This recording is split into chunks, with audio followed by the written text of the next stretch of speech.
আসসালামু আলাইকুম, সবাই কেমন আছেন? আশা করছি সবাই ভালো আছেন। আমরাও আল্লাহর রহমতে ভালো আছি। মিনারা সিদ্দিকী ব্লগে আপনাদের সবাইকে স্বাগতম জানিয়ে আজকের ভিডিওটা শুরু করলাম। এই তো সকালবেলা রাতুল আমরা এখন চা আর রুটি নিয়ে বসছি।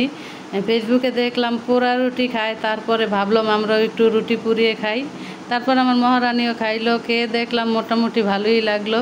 দুধ চা দিয়ে পোড়া রুটি খেতে কিন্তু অনেক মজা। আর রাতুল জুনাইদ সবাই অনেক পছন্দ করছে, আমার মহারানীও পছন্দ করছে।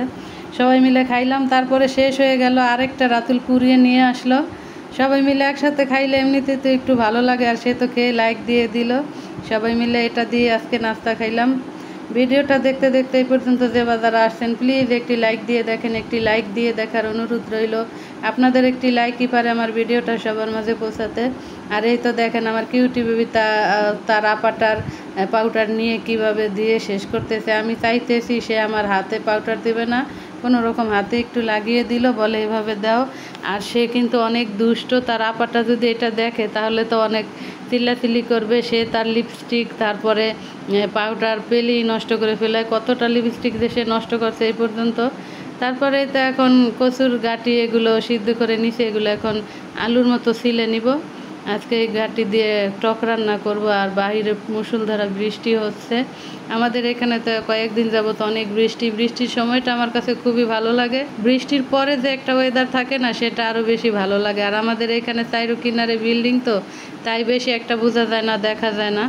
আর এখানে এখন আমি গুঁড়া মাছ রান্না করব। আলু চিকন করে কেটে নিছি। আর এই তো সব রকমের মশলা এখানে দিয়ে নিছি হাতে মাখিয়ে, তারপরে গুঁড়া মাছ রান্না করব। এখন সব রকমের মশলা দিয়ে একটু তেল দিয়ে ভালোভাবে মাখিয়ে নিব। এটা গুঁড়া মাছ হাতে মাখিয়ে বেশিরভাগ আমি রান্না করি, কষাই না। আবার মাঝে মাঝে দেখা যায় একটু কষাইও। আর এই তো এখন মাছটা মাখানো হয়ে গেছে।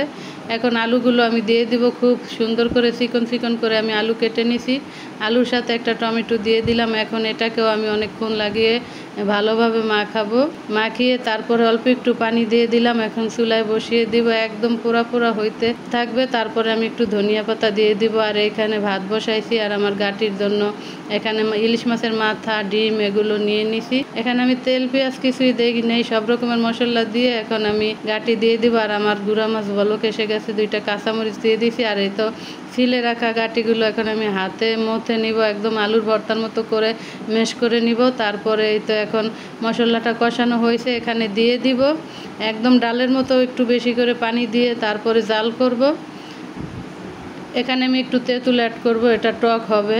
মাছের মাথা দিয়ে ঘাটি কচুর টক এইভাবে রান্না করে খেয়ে দেখতে পারেন। আর এখানে আমি ধনিয়া পাতা দিয়ে দিছি। আমার গুঁড়া মাছের তরকারি হয়ে আসছে। আর এখন এখানে আমি একটু তেঁতুল দিয়ে দিব। তেঁতুল দিয়ে একটু বেশি দিয়ে ফেলাইছি, আর একটু কম দিলে ভালো হইতো। আর এখানে আমি এখন লতি দিয়ে ইলিশ মাছ রান্না করব। ফ্রোজেন করা লতি ছিল, সেগুলো আমি নামিয়ে নিছি। আর এই তো ইলিশ মাছের মাথাটা তো আমি গাটির ভিতরে দিছি। আর এই তো পিসগুলো দিয়ে লেজারটা দিয়ে এখন আমি লতি রান্না করব। মাছ ভাজা হয়েছে উল্টে দিছি, এর ভিতরেই আমি পেঁয়াজ কুচি দিয়ে দিব। মানে সবসময় যেভাবে রান্না করি সেভাবেই রান্না করব। আর এখন মশলা মাখিয়ে রাখছি পানির ভিতরে, অল্প একটু পানি, বেশি পানি না, সেই পানিটা দিয়ে দিব। তারপরে এখানে আমি লতি ফ্রোজেন করে রাখছিলাম, সেগুলো এখন দিয়ে তারপরে একদম পোড়া পোড়া করে নিব। এভাবে লতি রান্না করে খেয়ে দেখতে পারেন, ভালো লাগে, খারাপ লাগে না। আর আমি যেভাবে খাই সেভাবেই শেয়ার করি। ভিডিওটা ভালো লাগলে লাইক কমেন্ট শেয়ার করে আমার চ্যানেলটাকে সাবস্ক্রাইব করে আমার পাশে থাকবেন। যারা করছেন সবাইকে অসংখ্য অসংখ্য ধন্যবাদ। আর এই তো আমার ইলিশ মাছের তরকারি হয়ে যাচ্ছে। আর গাটি কচুটা এখন বাগার দিয়ে নিতেছি, পেঁয়াজ রসুন ভেজে এটা বাগার দিছি। বাগারের ঘ্রাণটা খুবই সুন্দর আসছে। আর এখানে একটু ধনিয়া পাতা দিয়ে দিব। তারপর হয়ে যাবে আমার ইলিশ মাছের মাথা দিয়ে গাটি কচুর টক রান্না হয়ে গেল। কালারটা খুব সুন্দর আসছে। আর আমার এই তো রান্নার ফাইনাল লুকগুলো আপনাদের সাথে প্রতিদিনের মতো আজকেও শেয়ার করলাম। আর এই তো বিকেলবেলা একটু সন্ধ্যার পরে আর কি, এটা আমাদের বাসার পাশের ফ্ল্যাটের আন্টির নাতির জন্মদিন আবদুল্লার। ঘরটা কত সুন্দর করে ডেকোরেশন করছে দেখেন, আমার কাছে কিন্তু খুবই সুন্দর লাগতেছে, অনেক ভালো লাগছে। কেকটাও আমার অনেক পছন্দ হয়েছে, চকলেট কেক ছিল এটা। আর সবাই অনেক সুন্দর করে সাজছিল, সবাইকে মাশাআল্লাহ অনেক অনেক সুন্দর লাগতেছিল। আর এটা ওরা আবদুল্লার মামা মামি তারপরে নানু, ওরা সবাই মিলে জন্মদিন করছে। এমনিতে আর কি বড় করে নাই, কিন্তু আমাদেরকে বলছিল, আমি আমার মহারানী গেছিলাম। আর দেখেন বাচ্চাটা কত সুন্দর করে পোজ দিতেছে। আর এই তো এখন মোমবাতি জ্বালানো হইতেছে। এখন কেক কাটা হবে। আর ওরা অনেক সুন্দর করে সাজছিল, অনেক নাচানাচি করছিল। আসলে সবটা তো আর ভিডিওতে আনা যায় না, সবাই তো আর ক্যামেরার সামনে আসতে চায় না। অনেক সুন্দর লাগতেছে সবাইকে, আর রুমটা সাজানোটা অনেক সুন্দর হয়েছে। আর বাচ্চাটা কত খুশি হয়েছে দেখেন। আসলে জন্মদিন করা ঠিক না, কিন্তু বাচ্চাদের খুশির জন্য আমরা তো কত কিছুই না করি। আর এটা তো অত একটা খারাপ কিছুই না, সবাই মিলে একসাথে কেক কেটে আনন্দ ফুর্তি করা, এটাই একটা মজা। আমি আমার মহারানী গেছি আমার ছেলেকে সাজি, সে তো যাবেই না, অথচ পাশের রুমে, তারপরও সে যায় নাই।